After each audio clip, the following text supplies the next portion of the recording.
The conditions on which the 2020 general elections were held proved to be disadvantageous to the St. Kitts and Nevis Labour Party, according to political poster and analyst Peter Wickham. However, he does not believe the unfair advantage the opposition party faced during the elections was enough for them to lose the election.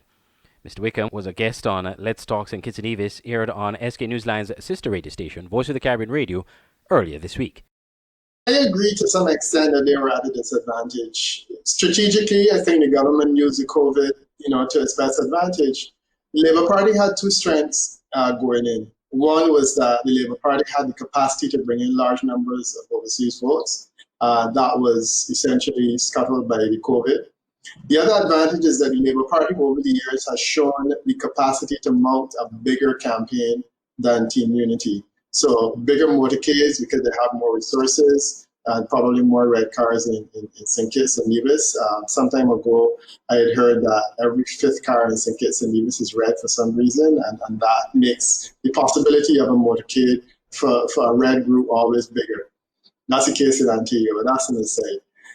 So they couldn't have motorcades, they couldn't have big meetings, and St. Kitts is ground zero for big meetings. You usually have international artists coming in and performing and that type of thing, and you gain momentum in that way. The other thing is that the last 2015 campaign for Labour was, I thought that the campaign was very salacious, the platform. Salacious platforms work better in situations where you have a large crowd cheering people on, so you can insult your opponent and you can use the kind of narrative that was consistent with the 2015 campaign. That type of thing doesn't work on a virtual campaign because it's hard to attack someone viciously and to call them names and whatnot. And I think the kind of thing I'm talking about. That doesn't work well on a virtual campaign. Mr. Wickham also believes that the lack of overseas voters due to COVID-19 border closure restrictions played a role in the opposition losing the election. Labour probably brought in about 4,000 voters last time. If we say 20 charters, it's 4,000 voters. If we take those out of the equation, the difference between the votes cast for both parties last time was about 4,000. And I accept that last time around, Labour received more votes, Labour and NRP received more votes. So that was the basis of my assumption. And I said that if you take them out and then you look at the growth in the electoral list in 2015 in places like number 3, where it was clear that Sam was being targeted with the overseas vote.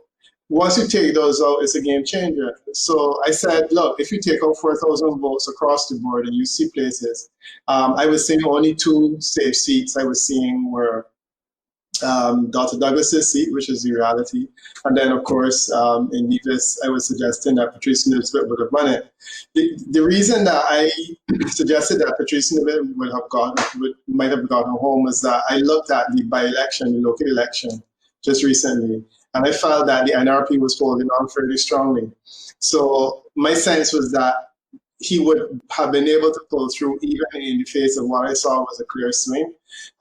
Clearly, I was wrong in that regard because I didn't really have an understanding of how the overseas vote in Nevis works. Meanwhile, Mr. Wickham said the election results were not surprising, as these have been in tandem with his polling data prior to the elections. The coalition Team Unity won the elections with 9 of the 11 seats in the National Assembly. The opposition won the remaining 2. The results of one of those 2 seats, St. Christopher 1, which was previously held by incumbent Ian Liburd, is being challenged by Mr. Liburd himself after he lost the seat to Labour Party newcomer Dr. Jeffrey Hanley. Mr. Liburd claimed there were irregularities in the tallying of the ballots, as there are 98 rejected ballots from that constituency. The Labour Party has also claimed irregularities in the 2020 election and promised to release further information at an appropriate time. Andre Huey, SKN Newsline.